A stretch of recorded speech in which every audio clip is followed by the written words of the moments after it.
Oh, good afternoon. So good to see familiar faces, getting the players back in the building, getting you all back.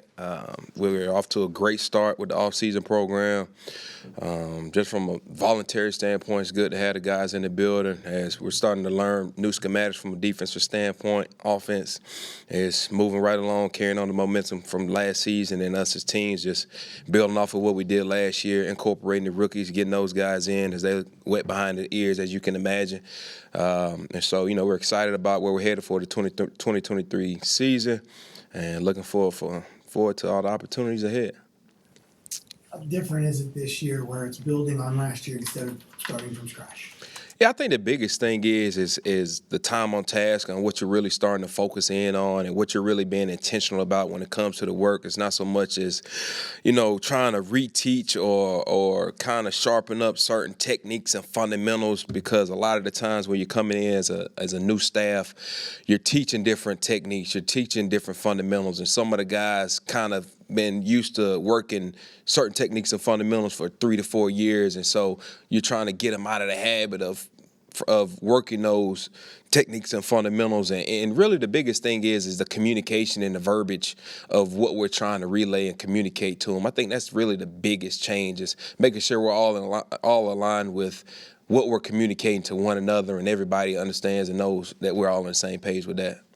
And how much will this fair catch thing change kickoff returns, or will it not be as impactful as some? I think it's gonna be on a team basis, Kevin, depending on who how confident you feel in your kickoff return team, how confident you feel in the blockers as well as the return man back there.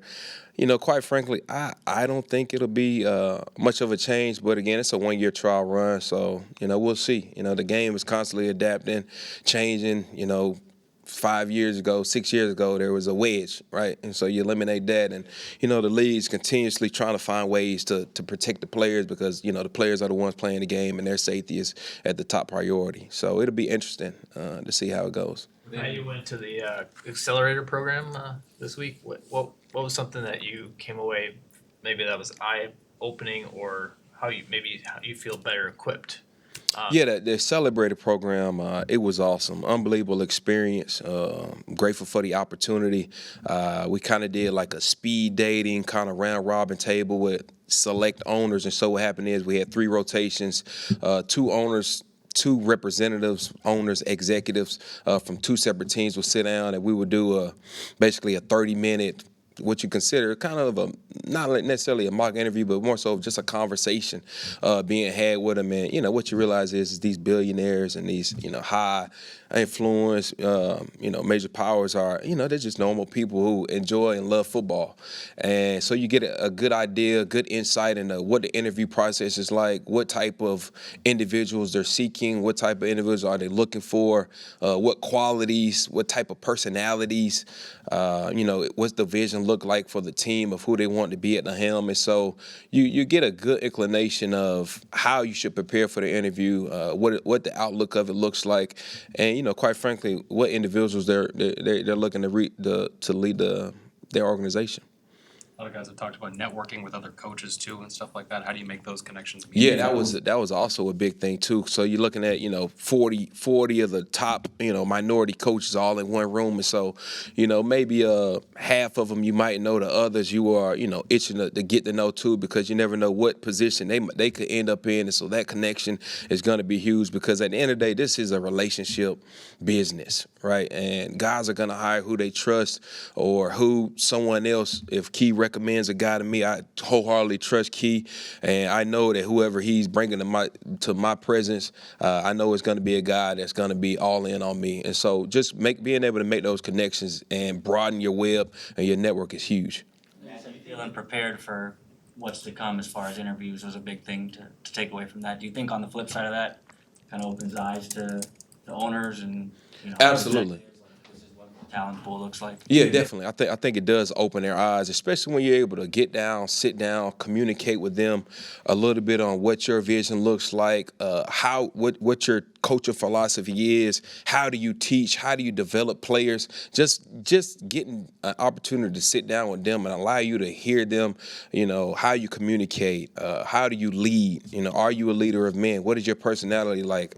Are you creative in the classroom? How do you go about developing players? How do you go about creating and building a culture? And so when you do get an opportunity to sit down with them, it is eye-opening for them, just in terms of the true talent that is out there. And, many of men who are deserving of, being one of 32. Was any of that speed dating process like nerve-wracking? Like you got a small window to make an impression. I would, yeah. I guess you say it's a little bit of butterflies, just a tad bit. But once you kind of get going and you can kind of get into a little rhythm and a little bit of a groove, then everything just happens naturally. But at the end of the day, when you do these type of things, it's just important that you're just being your authentic self. Don't try to go up there and be someone you're not, or feel like you got to communicate a certain way to these individuals. Just go be your authentic self, and everything else will take care of itself.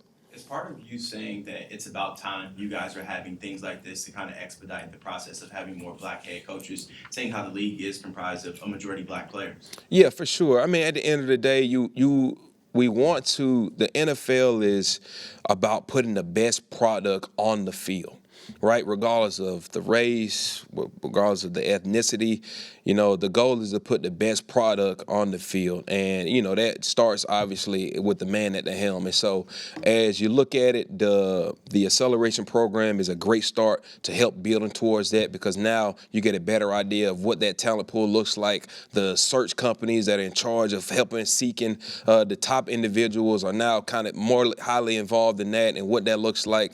So as this league continues to develop and build, you'll start to see some of those minority coaches getting an opportunity as programs like this start to build out.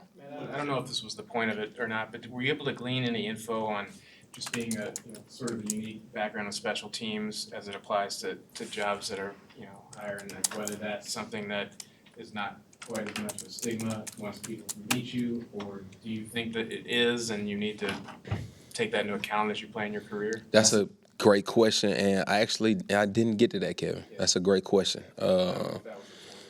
No, that's a great question. So what basically Kevin is trying to say is that as a special teams guy who quite frankly don't usually get those type of looks, interviews or opportunities to be a head coach, is that stigma of that, did that get recognized and brought? And it didn't. It did not.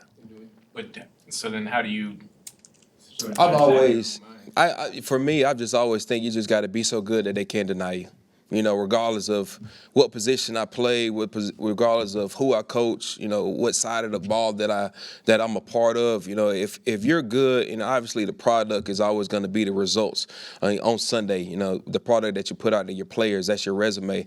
And so if my guys go out and perform at an elite level, and I'm developing players like Mr. Wright, who comes in an undrafted rookie and finishes top 10 in the NFL as a punter in his first year, well, then that should speak the volumes of, who I am as a coach and my development of players and who I am when it comes to, leaders of men. And, you allow the resume, the tape will speak for itself. And, at the end of the day, like I said, you just got to be so good that they can't deny you. And what's it telling you, though? Like, when you put all this stuff together, it's helping build the relationship between coaches, owners, and everyone who's making these decisions. But that the relationships are allowed and being basically fostered at this point by the league. And what's it telling you about where we are now and where this league is trying to go in the future? I think the biggest thing is that that the league wants to do better. Like laying out plans like this, where you see a guy like Rand Carthon, who just got hired, minority, to become the Tennessee Titans GM. He was a part of the program last year.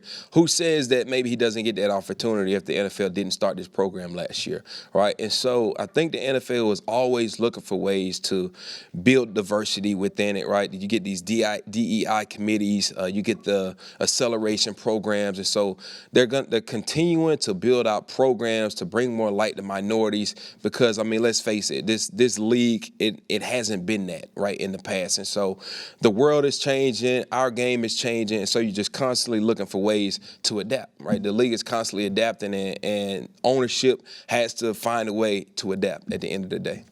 exciting is it though overall? Oh, you can't put it into words. It's a great opportunity for a lot of people across this league to have to know that there is a light at the end of the tunnel, that there is hope and that there is change coming. Last couple for Coach Nat Beeflo said exposure leads to expansion, and that's what he's always said, and it's the same thing, and it's even on a personal level to feel seen, to feel heard, and then to, bring that forth is important. Absolutely.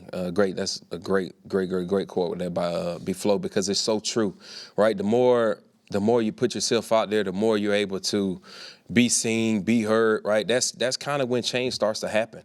And, it's easy to kind of be hush-hush about certain situations or certain things just because you might ruffle a little feathers. But someone's got to do it. And, when you're able to bring it to the forefront, a lot of people pay, or a lot of people seek those benefits because of certain individuals who do. What kind of platform did they give you guys for feedback from how you felt the program went? I don't know if that happened. Yeah, so they what they did, they was a little QR code and basically ended up taking a survey at the end of it, just kind of ranking what could be better. Do you feel like there's authentic kind of relationships being built with the ownership? Do you feel like you were kind of being heard on certain situations? Did questions get answered that you might have had? And quite frankly, was there true, open, honest, transparent conversations taking place? And I would say that they were. So. Sorry, go ahead. No, you go ahead. When you first started in the NFL compared to now, what did you think your chances of becoming a head coach were compared to then, compared to now? That's a great question. When I first entered this league, I was just trying to figure out how to run my first meeting, quite frankly. But just kind of putting on the percentages points, it's kind of hard for me to say really. But what can I say? What I can say is that percentages are for sure higher now. I can say that. But to what level, I couldn't really comment. I have one football. What has it been like for you to see Lewis Cine back doing what he's doing on the field? It's mind blowing, quite frankly, because again, I suffered a similar injury, broke tib, fib, and dislocated ankle, and he comes back off a compound fracture like that, and he's looking more explosive than he did last year. He's really been a lot more intentional about getting post-practice work. You don't really see a lot of the times when you do have these type of injuries, it's more of a mental block than it is a physical block. And I think he has surpassed that mental block because of how he trained and rehabbed his way back to it, that he has that supreme confidence back in him, that he's out there flying around. I'm looking forward to watching Lou progress and develop throughout this off-season program and the training camp into the season. Thanks, everyone. Cool. Appreciate y'all.